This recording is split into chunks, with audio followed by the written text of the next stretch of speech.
Hello and welcome back to All Round Teaching. Welcome to part 2 of previous year questions जो कि हमने series शुरू की है 500 प्लस एमसीक्यूज की इंग्लिश सेक्शन के लिए, खासकर Jammu and Kashmir police constable के लिए। और ये जो हमने सीरीज शुरू की है, इस सीरीज़ में हम जो भी ऑब्जेक्टिव्स लाते, चाहे प्रीवियस ईयर क्वेश्चंस हो या बाकी क्वेश्चंस हो, इनको प्रॉपर रिसर्च और एनालिसिस के बाद लाया जाता है। क्योंकि इस बार का जो हमारा मिशन है, आर्ट का जो मिशन है ऑल राउंड टीचिंग का, वो ये है कि जितने भी सेक्शंस आपको एमसीक्यू थ्रू कवर करवाए, जैसे कि फ़िलहाल इंग्लिश का सेक्शन हम सिलेबस कवर करवा रहे, तो जितने भी हम एमसीक्यूज़ करें यहाँ पे डिस्कस करेंगे, उन्हीं में से आपको कल को एग्ज़ाम में सारे ऑब्जेक्टिव्स दिखने चाहिए। सारे की गारंटी तो नहीं दे सकते, लेकिन 90 प्लस जो परसेंटेज की बात करें, 90% प्लस एमसीक्यूज़ आपको हमारी सीरीज़ में ही दिखने चाहिए। जैसे कि इसमें 25 एमसीक्यूज़ आपको इंग्लिश के देखने को मिलेंगे पुलिस कांस्टेबल एग्ज़ाम में, तो 20 से लेकर 25 तक एमसीक्यूज़ एज इट इज़ हमारी सीरीज़ में आपको आने चाहिए। इस पे हम वर्क कर रहे हैं और अकॉर्डिंगली हम आपके लिए जो है एमसीक्यूज़ ला रहे हैं, ताकि आपकी प्रिपरेशन इस शॉर्ट टाइम में का इस लेवल तक पहुंच जाए हमारे साथ कि आप इस एग्ज़ाम को क्वालिफाई करो और इस जॉब को हासिल करो। इसीलिए आई विल रिकमेंड कि अगर आपने पार्ट 1 नहीं देखा है, तो पहले आप पार्ट 1 को जाके देखिए। उसमें हमने 30 प्लस एमसीक्यूज़ को डिस्कस किया और आज के क्लास में हम 40 प्लस एमसीक्यूज़ को डिस्कस करेंगे। अगेन काफ़ी ज़्यादा इंपॉर्टेंट, और एग्ज़ाम में यही ऑब्जेक्टिव्स आने के काफ़ी ज़्यादा चांसेस बनते हैं। आज का जो पहला क्वेश्चन है, क्वेश्चन पे चलने से पहले हम थोड़ा सा देखिए कि लिखा क्या है। ये डिटेल हम क्यों लाते हैं? अगर हम चाहे तो हम सीधे से क्वेश्चन पे ही आएंगे, लेकिन ये डिटेल हम इसीलिए लाते हैं क्योंकि जब आपको कल को पेपर आता है, उसमें ये बराबर सिमिलर पैटर्न पे पहले डिटेल होती है क्वेश्चन की, ताकि आपको कन्फ्यूजन कोई भी क्रिएट ना हो। जब आप वहाँ पे पेपर में पढ़ते हो ये पूरी डिटेल, फिर आप क्वेश्चन की तरफ जाते हो। सिमिलर वे में आपको ये सीरीज़ में भी देखने को मिलेगा, ताकि आप बिल्कुल एग्जैक्टली उसी लाइन पे तैयार हो जाओ, उसी लाइन पे आपकी प्रेपरेशन रहे, जिस लाइन पे कल को पेपर आपको देखने को मिलेगा। क्वेश्चन क्या बोल रहा है कि एक यहाँ पे एक सेंटेंस में एक वर्ड जो है या फ्रेज जो है वो हाईलाइट किया हुआ या अंडरलाइन किया हुआ है, तो उसको हमें क्या करना है, उसकी नियरेस्ट मीनिंग हमें ढूंढनी है। नियरेस्ट मीनिंग मीन जिसको हम सिनोनिम बोलते हैं, यानी कि सिमिलर मीनिंग वर्ड हमें यहाँ पे ढूंढना है। अब चलेंगे हम क्वेश्चन नंबर 1 पे। ये रहा हमारा आज का question number 1। The early monsoon has brought respite to the people. Respite जो है, इसका सिनोनिम हमें ढूंढना है, इसका सिमिलर मीनिंग वर्ड कौन सा इनमें बनेगा। रेस्पाइट हो गया, एक रिलीफ लाया इन लोगों के लिए, मॉनसून ने एक रेस्ट, काइंड ऑफ रेस्ट लाया। अगर हम राइट आंसर की बात करें, राइट आंसर बनेगा that's option number D, rest. क्योंकि यहाँ पे इंटरवल ऑफ रिलीफ है, the early monsoon has brought respite to the people, तो इंटरवल ऑफ रिलीफ भी यहाँ पे सिमिलर, थोड़ा सा सिमिलर बनता है, लेकिन अगर हम ज़्यादा अप्रोप्रिएट पे जाए तो वो रेस्ट ही बनेगा। एक rest, kind of rest monsoon ने लोगों के लिए लाया। Option number D is the right answer of question number 1। Moving to question number 2। अगर हम क्वेश्चन नंबर 2 पे चले, ये रहा हमारे पास क्वेश्चन नंबर 2 आज का। Over fate सीमड इंटरट्विनेड। इंटरट्विनेड का हमें सिनोनिम बोलना है, सिमिलर मीनिंग वर्ड। हमारी जो किस्मत है वो इंटरविनेड है, यानी कि इंटरविनेड मीन्स एक दूसरे के साथ थोड़े से लिंक है। तो अकॉर्डिंगली अगर हम देखें, इंटरविन का मतलब होता है लिंक होना या एंटेंगल होना एक दूसरे के साथ। अगर हम राइट आंसर की बात करें, again option number D will be the right answer of this question, that is linked. ये हम सिनोनिम्स यानी सिमिलर मीनिंग वर्ड्स कर रहे हैं। क्वेश्चन नंबर 3 पे आए। क्वेश्चन नंबर 3 है, he tried to elevate the suffering of his neighbours. उसने कोशिश की कि वो अपने नेबर्स की सफरिंग को एलिवेट करे।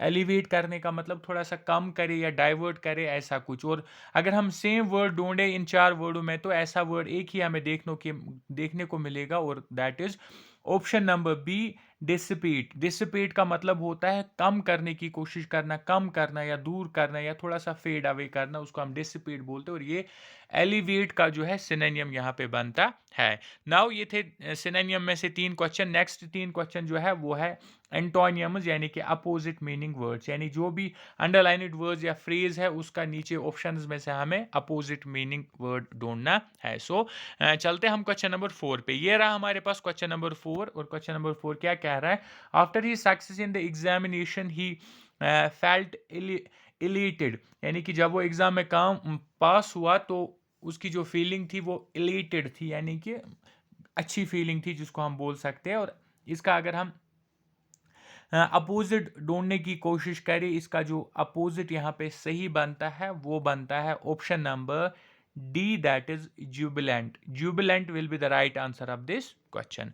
क्वेश्चन नंबर 5 पे चले। क्वेश्चन नंबर 5 है हमारे पास। क्वेश्चन नंबर 5 क्या कह रहा है? There are no permanent adversaries in politics. Politics में जो है कोई भी दोस्ती वगैरह जो है या दुश्मनी वगैरह वो परमानेंट नहीं होती है, क्यों कुछ दिनों की बात होती है फिर वो फिर से एक साथ होते हैं। सो एडवर्सीज के अपोजिट वर्ड की अगर हम बात करें तो राइट आंसर जो बनेगा यहाँ पे वो बनेगा allies, that's option number B. Allies इसका अपोजिट बनेगा कि एलाई करना, एक दूसरे के साथ मिलना, यानी कि ये एक दूसरे के साथ जो उनको थोड़ी काइंड ऑफ जिद होता है उसके अपोजिट यहाँ पे बनता है। क्वेश्चन नंबर 6 पे चले। क्वेश्चन नंबर 6 से हमें again from the same pattern. The जज thought that the offence was deliberate. जज को लगा ये जो उसने गलती की ये डेलिब्रेट है, यानी कि जानबूझ के की, और जानबूझ के का जो अपोजिट होता है वो बनेगा कि जो जानबूझ के ना किया जाए, जिसको हम यहाँ पे ढूंढे तो क्लियरली ऑप्शन नंबर सी में दिख जाएगा, दैट इज अनइंटेंशनल। अनइंटेंशनल जो है वो अपोजिट होता है डेलिब्रेट का, जो कि इंटेंशनली यानी जानबूझ के ना किया गया हो। Now moving to next section. Next section है हमारे पास, pick the right meaning of the given idiom और फ्रेज। नीचे एक फ्रेज है, ईडियम दिया गया, हमें इसकी राइट मीनिंग को ढूंढना है। जैसे कि मैं आपको ईडियम्स में थोड़ा सा क्ल्यू भी देता हूं कि अगर आपको मीनिंग ना पता हो तो आप कैसे उस को पहचान सकते हो और सही करके आ सकते हो। ए मेन ऑफ स्ट्रा बोला जा रहा है, ये एक ईडियम है, इसकी क्या मीनिंग हो सकती है? और इसका क्ल्यू आपके पास क्या है? मेन ऑफ स्ट्रा मतलब होता है एक बूसे का आदमी। बूसा मतलब जो उतना कोई वजनदार ना हो, जो उतना कोई इंटेलेक्चुअल ना हो। तो अगर हम ऑप्शंस में ढूंढे यहाँ पे आपको क्लियरली इसी तरह का एक ऑप्शन दिखेगा और वो है option number A man with no means, जिसके पास कुछ भी ना हो, बूसे का हो, बिल्कुल खाली हो। A man with no means इसका सही आंसर बनेगा। इस तरह से आप ईडियम को पहचान सकते हो अगर आपने वो वाला पर्टिकुलर ईडियम पढ़ा भी ना हो। पहले तो आपको पढ़ने हैं, मैक्सिमम कवर करने, लेकिन उसके बाद भी अगर वो ना हो तो इस तरह से आप उसको सही करके आ सकते हो। नेक्स्ट जो हमारे पास है वो है long for. Long for means किसी चीज के लिए ख्वाहिश होना, ऐसे हम बोलते हैं। और राइट आंसर अगर हम देखें ऑप्शन नंबर ए में आपको दिख जाएगा, डिजायर जो है इसका सही आंसर बनेगा। लॉन्ग फॉर एज किसी भी तरह से नहीं मिल रहा है, फॉर दूर किसी भी तरह से, लॉन्ग तो मतलब ही नहीं है। लॉन्ग फॉर जो है एक फ्रेज है और उसका मतलब होता है डिजायर, किसी चीज की ख्वाहिश होना या ख्वाहिशमंद होना। नाइन्थ क्वेश्चन है हमारे पास, लीव्स नो स्टोन अनटर्न्ड, यानी कि जो कोई भी पत्थर अनटर्न्ड ना रखे, मतलब बहुत मेहनत करे, लग रहा है कि वो मेहनत कर रहा है, पत्थर उठा रहा है, ऐसे मीनिंग तो इसकी ऐसे नहीं बनती, लेकिन ये क्ल्यू है कैसे आप पहचान सकते हो। जब हम भरपूर कोशिश करें, तो भरपूर कोशिश करने को हम क्या बोलते हैं? हम उसको बोलते हैं ट्राई एवरीथिंग पॉसिबल। जब हम हर एक मुमकिन काम करें या कोशिश करें उसको हम ट्राई एवरीथिंग पॉसिबल बोलते हैं। और उसके लिए जो ईडियम है वो है leave no stone unturned. So option number A is the right answer. Moving to question number 9। Question number 9 है हमारे पास, spell the beans. Spell the beans का मतलब, पहले मैं इसको थोड़ा सा क्लू देता हूं आपको। स्पेल द बीन्स, बीन्स का मतलब होता है बीन्स को जो है फैलाना। जब हम बीन्स को नीचे जमीन पे फैलाए फिर उनको जमा करना हमारे लिए बहुत मुश्किल काम होगा, हेक्टिक काम होगा, मतलब कुछ मुश्किल है। मुश्किल मीन्स अगर हम ऑप्शन पे जाए क्लियरली दिख जाएगा ऑप्शन नंबर बी में, create difficulty. Spill the beans का मतलब होता है क्रिएट डिफिकल्टी, यानी डिफिकल्टी क्रिएट करना, जैसे कि आपको मैंने समझाया क्ल्यू के थ्रू आप कैसे इस तक पहुंच सकते हो। नेक्स्ट जो सेक्शन है हमारे पास क्वेश्चनों का वो है एक्टिव पेसिव वॉइस। वहां से एक सेंटेंस दिया हुआ है एक्टिव वॉइस में, हमें इसे पेसिव वॉइस में कन्वर्ट करना, और एग्जाम में ये क्वेश्चन एक्टिव पेसिव दिखते ही दिखते और हर एग्जाम में दिखते हैं। 3 से 4 questions. The waiter filled the glasses with water. जैसा कि आपको पता है एक्टिव पेसिव के जितने भी रूल्स है उस पर मैंने एक कंप्लीट वीडियो बनाया है एक्टिव पेसिव ग्रामर सेक्शन का। अगर आपको एक्टिव पेसिव के रूल्स नहीं पता तो आप वो जाके देख सकते हो। थोड़ा सा मैं यहाँ पे बोल देता हूँ, जो इसका सब्जेक्ट होता है वो ऑब्जेक्ट में चेंज होता है, और जो ऑब्जेक्ट होता है वो सब्जेक्ट में चेंज होता है, और बाय का यूज करते हैं हम थर्ड फॉर्म में, हमें सेंटेंस को ले जाना होता है। अगर हम इसके राइट आंसर की बात करें, अगर हम इसके राइट आंसर देखें, द वेटर फिल्ड द गिलास विथ वाटर, तो पहले क्या आएगा?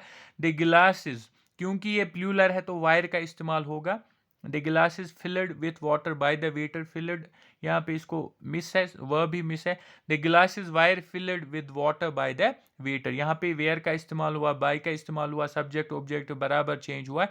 तो ये जो है सही आंसर हमारा बनेगा, क्योंकि इसमें वॉज हुआ सिंगुलर के लिए इस्तेमाल, the water wire filled in the गिलास बाय द, यहाँ पे सब्जेक्ट सही से सब्जेक्ट वर्ब एग्रीमेंट नहीं है, that means option number B will be the right answer of this question. Moving to question number 12, question number 12 पे चले, again from active पेशू, क्या लिखा है, वो task had been completed before sunset, हमारा काम जो सनसेट पहले से ही खत्म हो गया था। वी कंप्लीटेड वो task before sunset, we have complete, क्योंकि यहाँ पे आप देख सकते हो हैड बीन है, यानी कि पास्ट पार्टिसिपल सेंटेंस है, तो यहाँ पे इसका हैव का इस्तेमाल करना बहुत ज़रूरी है, और हैव जो है एक ही सेंटेंस में हुआ है इस्तेमाल, और वो है sentence number B, that is option number B will be the right answer. We have completed our task before sunset, so option number B जो है सही बैठ रहा है। क्वेश्चन नंबर 13 पे चले, क्वेश्चन नंबर 13 था हमारे पास, she took the dog for a walk, उसने कुत्ते को वॉक के लिए लिया, the dog was taken for a walk by her, exactly ऐसे बनेगा, the dog took, her dog तो नहीं ले जा रहा है, द डॉग वॉज टुक नहीं बन रहा है, the dog took a walk नहीं बन रहा है, ऑप्शन नंबर ए जो है सही बैठेगा, the dog was taken for a walk by her, so option number B A is the right answer. Question number 14 पे चले, again from active page, who asked you to draft the letter, अगर हम right answer की बात करें किस तरह से बनेगा राइट आंसर इसका, by by the whom, by the who तो नहीं है, यहीं पे गलत है, by who have, by who ऐसे फिर से नहीं बनेगा, बाय होम बनेगा, बाय होम वायर यू, यहाँ पे उल्टा हुआ है, asked to draft this letter, by whom you were asked to draft this letter जो है सही बन रहा है, that means option number D will be the right answer of this question. Question number next section पे चले, 15 given below are 4 जैम्बलड sentence है, हमें इन्हें सीक्वेंस प्रॉपर सीक्वेंस में लगाना है, और ये क्वेश्चन भी एग्जाम में हमें देखने को मिलते हैं। क्वेश्चन क्या कह रहा है, सबसे पहले हमें इसमें जो है स्टार्टिंग सेंटेंस ढूंढना होता है, फिर जो बाकी सेंटेंस है वो हमें मिल जाते हैं। Not all prisoners are hardcore criminals, not अगर हम यहाँ पे बात करें नॉट की, तो लग रहा है कि इससे शुरू हो सकता है, क्योंकि नॉट ऑल प्रिजनर्स एक कंप्लीट जो है सेंस बना रहा है। सो दे यहाँ पे दे पता नहीं है, प्लूरल यूज हो रहा है, तो यहाँ से स्टार्ट नहीं होगा। Therefore learning a trade would be, therefore से स्टार्ट हो रहा है, फिर से कंप्लीट पता नहीं है। Most of them are in jail, और कौन जेल में है इसका भी पता नहीं चल रहा है, दैट मीन्स क्यू जो है यहाँ पे फर्स्ट सीधे सीधे क्यू सेंटेंस पहला बन रहा है, not all prisoners are hardcore criminals, most of them are, देखो इसके बाद सीधे लग रहा है कि मोस्ट ऑफ द क्रिमिनल्स जो है वो जेल में है, क्यों, बिकॉज ऑफ देयर सर्कमटेंसेस की वजह से, हालातों की वजह से वो जो है इसमें है, जेल में है। नेक्स्ट अगर पे हम जाए, सो दे डिजर्व ए चांस, सो उनको एक चांस मिलना चाहिए रिहेबिलिटेशन का, therefore learning a trade would help them reintegrate with society, clearly इस तरह से पैटर्न बन रहा है। और अगर हम ऑप्शन पे जाए, ऑप्शन पे आपको क्लियरली दिखेगा, ऑप्शन नंबर 1 में ये सारे ऑप्शन एग्जैक्टली फिट बैठ रहे, QPRS will be the right answer. 16 पे चले, again from same section, sequence लगाना, एक पैरा दिया है जैमलड, हमें इसे सीक्वेंस में लगाना है। Children are not most adversely affected, children किस चीज से अफेक्टेड नहीं होते, पता नहीं चल रहा है, तो पी से स्टार्ट नहीं होगा। डियर आई साइड, फिर से डियर का इस्तेमाल हुआ है पहले, तो यहां से भी क्लियर पता नहीं चल रहा है। Watching television continuously is very harmful to the eyes, clearly पता चल रहा है टीवी देखना ज्यादा टाइम तक आंखों के लिए हार्मफुल है, तो यहां से स्टार्ट होगा आराम से। दिस डिबेलेटिंग, दिस डिबेलेटिंग किस चीज़ की बात हो रही है वो भी यहाँ पे नहीं पता चल रहा है, मीन्स आर से स्टार्ट होगा, फिर हम आगे मिलाने की कोशिश करते हैं। Watching television continuously is very harmful to eyes, dear I set पता नहीं, चिल्ड्रंस आर मोस्ट, हाँ चिल्ड्रन जो है ज़्यादातर अफेक्ट इससे जो होते हैं। उसके बाद डियर आई साइट, यानी बच्चों की आई साइट वीक हो जाती है चाइल्डहुड से ही, अगर वो ज़्यादा टीवी देखेंगे। This debilitating effect on eyes result in severe headaches as well, और इससे हेड एक भी होता है। सो यही ऑप्शन जो है इसके करेक्ट बनेंगे, और अगर हम ऑप्शंस में देखें, ऑप्शंस में जो है option number B exactly fit बैठ रहा है, RPQS is the right answer. Next पे चले, again from same section, jumbled para है, हमें इसे सही फॉर्म में लगाना है। नंबर 17 है हमारे पास, using matches however came much later, यानी कि अभी किसी चीज़ की बात हो रही है और यहाँ पे क्लियर नहीं है कि किसकी बात हो रही है। The first great discovery that man probably made was that of fire, हाँ यहाँ से शुरू हो सकता है, पहली जो डिस्कवरी थी वो क्या थी। In olden times fires were made by rubbing two flints against each other and this, यहाँ से भी शुरू नहीं होगा। अगर हम इस क्वेश्चन की बात करें जो क्यू है, क्यू से शुरू होगा। अब हम आगे मिलाने की कोशिश करते हैं। The first great discovery that man probably made was that of fire. In olden times, आगे इसी स्टेटमेंट को बढ़ाया जा रहा है, fires were made by rubbing two flints against each other till a spark was produced. आगे से ही बैठ रहा है। इसके बाद एंड दिस स्पार्क सेट, और इसी से ड्राई स्ट्रॉ लीव्स को आग लगाई जाती थी यूजिंग मैचेस, और मैचेस इस्तेमाल करना ये तो काफ़ी टाइम बाद आया है। सो अगर हम राइट आंसर की बात करें, राइट आंसर जो बनेगा वो बनेगा option number A, that is QRSP will be the right answer. Next section है हमारे पास, fill in the blanks with the most appropriate option. सही ऑप्शन लगाना, हमें ब्लैंक्स है नीचे। He will impart no information dash anymore. He will impart no information. Right answer will be option number C, that is with anyone. He will impart no information with anyone will be the right answer.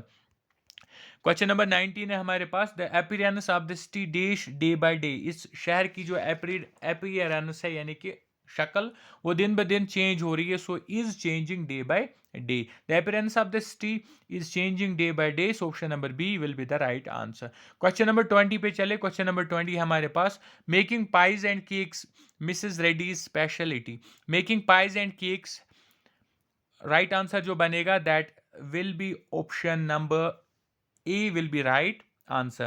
Making pies and cakes has Mrs. Reddy's specialty. क्योंकि speciality की बात हो रही इसीलिए has सही answer बनेगा। Simple present case में is भी सही बन सकता है, लेकिन यहाँ पे हैज सही होगा क्योंकि स्पेशलिटी की बात हो रही है। नेक्स्ट क्वेश्चन की बात करें, managers set targets and decide dash their organization can achieve them. Managers targets को सेट करते और डिसाइड करते हैं कि उनकी ऑर्गेनाइजेशन उनको कैसे अचीव करे। That means how will be the right answer. Managers set targets and decide how their organisations can achieve them. Moving question number 22। Question number 22 है हमारे पास, what are you dash in the kitchen. आप kitchen में क्या ढूंढ रहे हो, kitchen के कबर्ड में इनफैक्ट क्या ढूंढ रहे हो। What are you looking for in the kitchen cupboard? So option number D will be the right answer. What are you looking for in the kitchen cupboard? Next question पे चले। Question number 23 है हमारे पास, main proposes God disposes. Main proposes God disposes will be the right answer. एक fact है, universal fact, so accordingly words को fit करना है। Question number 24 पे आए, sorry. She days the best apples from the basket. वो choose कर रही है बास्केट में से बेस्ट एप्पल्स को, वो कौन सा वाला चूज है। Option number A, CHOOSE will be the right answer. Question number 25 पे चले। We dash at the party, हमने पार्टी पे क्या किया, हमने अपने आप को एंजॉय किया। We enjoyed ourselves at the party, क्योंकि प्लूरल है ओवर सेल्व्स होगा, वहां पे वी का इस्तेमाल हुआ है ऊपर। क्वेश्चन नंबर 26 पे चले। Choose the correctly spelled. Committee की जो फुल सही स्पेलिंग है वो कौन सी है। कमेटी में आपको याद रखना है, डबल M होता है, डबल T होता है और डबल E होता है। अकॉर्डिंगली देखिए option number D will be the right answer of this question. Moving to question number 27. Question number 27 है हमारे पास, which one is the correct sentence? इनमें से कौन सा सेंटेंस सही है। mumps is common among children. mumps are नहीं होगा, mumps is common between children, बहुत सारे हैं, between दो के बीच में यूज होता है। और फिर से है क्योंकि mumps जो एक डिजीज का नाम है, ये कोई प्लूरल वर्ड नहीं है, यहाँ पे डिजीज है और ये बच्चों में आम है। That means option number A will be the right answer. mumps is common among children. Moving to question number 28। Question number 28 है हमारे पास, the sergeant asked him to come to the police station. Sergeant ने उसको बोला police station आना, किस time में। Between 4 to 5 आना, कि बिटवीन 4 and 5 आना, बिटवीन 4 PM और 5, बिटवीन 4 till 5। टिल तो नहीं, 4 से 5 तक ऐसे नहीं हम बोल सकते, और नहीं 4 या 5 नहीं, बल्कि इनके दौरान आना। इनके दौरान जो होता है दैट विल बी, क्योंकि दो का कंपैरिजन हो रहा है, जब दो चीजें होंगी तो हम जो है उनमें एंड जरूर लगाते हैं। That means option number B will be the right answer. Between 4 PM and 5 PM, इन दो टाइम स्लॉटों के दरमियान आना। So option number B will be the right answer. Question number 29 है हमारे पास, which one is the correct sentence. इनमें से कौन सा सेंटेंस जो है सही है। He who speaks the truth everybody loves him. Everybody loves him who speaks the truth, कौन सा आएगा। अगर हम देखिए कोई उसको प्यार करता है जो सच बोलता है, तो ऑप्शन नंबर बी जो है will be the right answer of this question. Moving to question number 30। Question number 30 है हमारे पास, A great man said, if you can't fly, then run. If you can't run, then walk. If you can't walk, then crawl. But however, whatever you do, you have to keep on. This is in this quote emphasis is on. ये जो quote ऊपर दिया गया है, इसमें किस चीज पे जोर डाला जा रहा है? इसमें एक ही चीज पे जोर डाला जा रहा है, चाहे आप किस भी सिचुएशन में हो, कैसे भी हो, आपको आगे चलना है, यानी कि आपको मूव ऑन करना है, क्योंकि जिंदगी रुकती नहीं, टाइम रुकता नहीं, ये चलता रहता है. दैट मीन्स मूविंग जो है, इस पे एम्फेसाइज डाला गया है, इस पे जोर डाला गया है. Option number C will be the right answer. Question number 31 पे चले. क्वेश्चन नंबर 31 है हमारे पास. The correct form of the sentence did they not know who was he and why did he come from will be. इसकी जो correct, इस sentence की जो करेक्ट फॉर्म होगी वो कौन सी होगी out of the given options. अगर हम राइट आंसर की बात करें, हम राइट आंसर इसका देखते हैं. ऑप्शन नंबर सी जो है इसका सही आंसर बन रहा है. कैसे बन रहा है? Did they not know who he was and where he came from. क्योंकि थर्ड फॉर्म में यूज करना, वाई केम का इस्तेमाल होगा, ऊपर डिड का इस्तेमाल हुआ, that's why option number C जो है सही आंसर बनेगा. क्वेश्चन नंबर 32 पे चले. क्वेश्चन नंबर 32 है हमारे पास. Choose the right word from below to fill in the blanks in the sentence. The president give days to the bill. President bill को क्या करता है? एसेंट देता है. लेकिन उस एसेंट की स्पेलिंग क्या है? स्पेलिंग है ACC. Option number A will be the right answer. Double S नहीं होता इस एसेंट, उसका मतलब दूसरा होता है. क्वेश्चन नंबर 33 पे चले. The wise man advised us not to hate the poor. Replace the word hate in the sentence with one of the following expression. अगर हमें इस सेंटेंस में हेट को हटाना है, तो हेट की जगह हम कौन सा वर्ड इस्तेमाल करेंगे ताकि सेंटेंस की मीनिंग बराबर रहे? ओब्वियसली ऑप्शन नंबर सी हम यूज करेंगे, लुक डाउन अपॉन. यानी कि वाइज मैन ने बोला कि हमें गरीबों से नफरत नहीं करनी चाहिए, यानी लुक डाउन अपॉन का मतलब होता है उन्हें नीची नजर से नहीं देखना चाहिए. So option number C will be the right answer. Question number 34 पे चले. क्वेश्चन नंबर 34 था हमारे पास.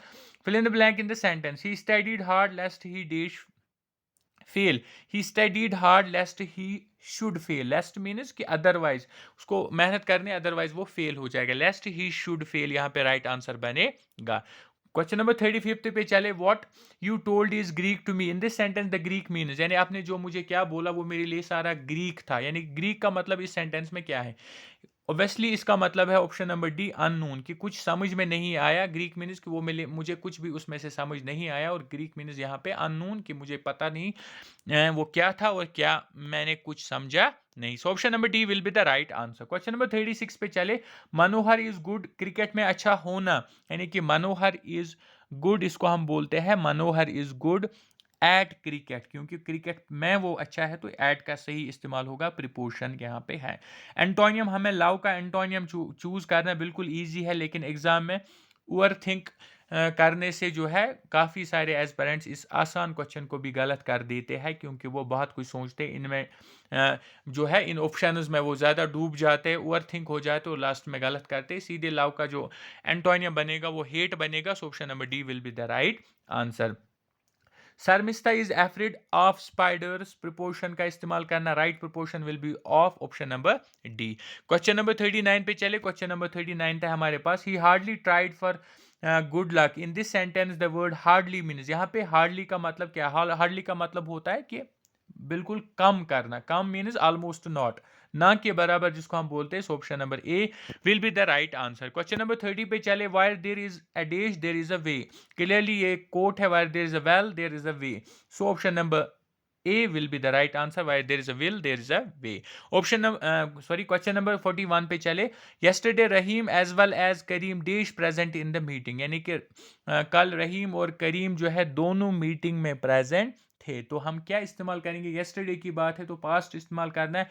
हम वेयर इस्तेमाल करेंगे कि वाज करेंगे? ऑब्वियसली जो है ऑप्शन नंबर बी वाज करेंगे, क्योंकि yesterday रहीम एज वेल एज बोल रहा है, रहीम और करीम प्रेजेंट थे वहां पे. So option number B will be the right answer. And question number 42 है हमारे पास. The expression think out of the box. Think out of the box का मतलब क्या होता है? क्लियरली इसका मतलब होता है किसी नए तरीके में सोचना, एक इनोवेटिव तरीके में सोचना. So option number C will be the right answer. Think in an innovative manner, किसी नए तरीके में सोचना, उसी को हम आउट ऑफ द बॉक्स बोलते हैं. Omnivores animals are those. आपको साइंस का क्वेश्चन लगेगा, इंग्लिश में पूछा गया है ऑलरेडी. और किस पेपर में पूछा गया? पंचायत सेक्रेटरी 2024 के इंग्लिश सेक्शन में पूछा गया ओमनिवर्स एनिमल्स हम किनको बोलते हैं? राइट आंसर की बात करें, right answer will be option number A, that's वो जानवर जो हर एक काइंड का फूड खाते हैं उनको हम ओमनिवर्स बोलते हैं, eat all kind of foods. And the question number 44th and the last question of part 2 is that he would treat me with this kind of misbehavior was known to me. This sentence is, हमें ये बोलना है ये sentence correct है सारा कि आधा correct है कि बहुत कम इनकरेक्ट है कि इनकरेक्ट पूरा है। अगर हम इसके राइट आंसर की बात करें, right answer will be option number ए। इस तरह के क्वेश्चंस भी एग्जाम में पूछे जाते और एसएसबी बार बार पूछता है कि ये सेंटेंस बोलो सही है कि गलत है कि क्या है। That he would treat me with this kind of misbehavior was known to me is absolutely a correct sentence. Option number A will be the right answer.